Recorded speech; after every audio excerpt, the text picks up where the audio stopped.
Few teams were as busy as Katusha over the winter. New kits, new riders and an all-important new member of staff. Dr. Rob Child joined the team as a performance biochemist, having worked at the top level of the sport for nearly 6 years.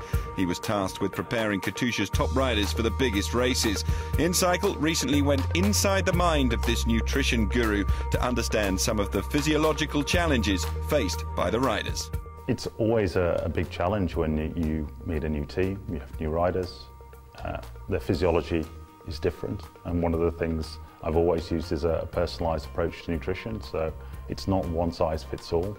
And if I'm honest, it's quite a long process. I spent about an hour at the training camp in Calpe discussing their nutrition and their health history and so on, and also working with the medical team who showed me the medical records as well. So then we get an idea about how often has this guy been sick, how often have they suffered severe fatigue at the end of a grand tour, have they suffered with muscle cramps and so on. And based on that, then we can come up with some interventions to try and improve on those things. Just as in training, sprinters and GC riders have to be prepared differently. Yet in nutrition, this preparation has to be even more specific to the individual riders. So whilst the likes of Ilno Zakarin and Joaquim Rodriguez can both mix it in the big mountains, getting there requires two unique nutritional paths. In some ways there are similarities, and in some ways there are huge differences. I mean, for example, with Perito, he's told me that if he just doesn't pay attention to the food he's eating, he'll end up like a little barrel. So he's normally fighting to get his weight down, while Zakarin is always lean and always thin. So physiologically, you've got very different riders there. So one, to some extent, we need to actually support, probably with more nutrition, to actually maintain their muscle mass, for example, so they can maintain the power outputs they need. And the other, we actually need to think about strategies that are effective for reducing body fat and maintaining or even reducing muscle mass. So you've got two guys with exactly the same role, but totally different approaches to the nutrition.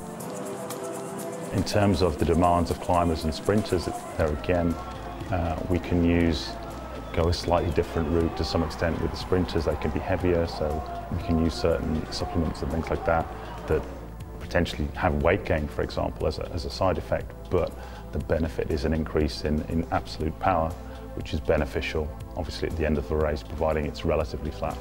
And the challenges don't stop there. Applying these nutritional practices can be easier said than done for a team that could be in as many as 3 places at once.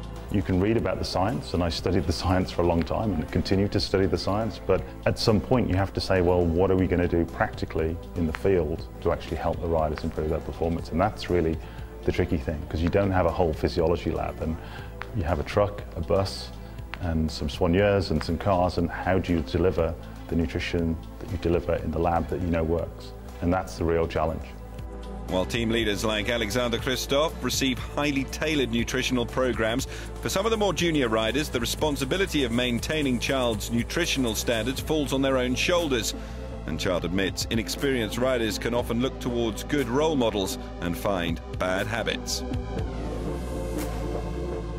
I've got 27 riders to look after, so we can't all give them an enormous leap forward. So we have to work with individuals, and some of the guys who probably need the most assistance, some of the young riders, for example, who are just new to the team and don't know who to follow or what to do, and they look to their star rider like Christoph and think, well, Christoph has lots of cakes before the race, therefore that's what I should do, or Christoph does X, therefore that's the correct thing to do, but that is probably not the correct thing to do unless their physiology is the same as Christoph's is, which very few people have, I think. So where next for nutrition in cycling? While debates rage over high-fat, low-carbohydrate diets and the like, in Rob Child's mind, something vital is being overlooked: a rider's health. If we look at what happens to riders, what are the challenges to riders? For example, if riders are often getting sick, then rather than focusing on producing more watts, the key thing is to actually keep them healthy, and that's so often overlooked by coaches and training. If we can field Christoph in the same form that he had in Oman for the whole season, he's going to win a lot of races. It's not about him producing more power, it's just about him maintaining what he's already got.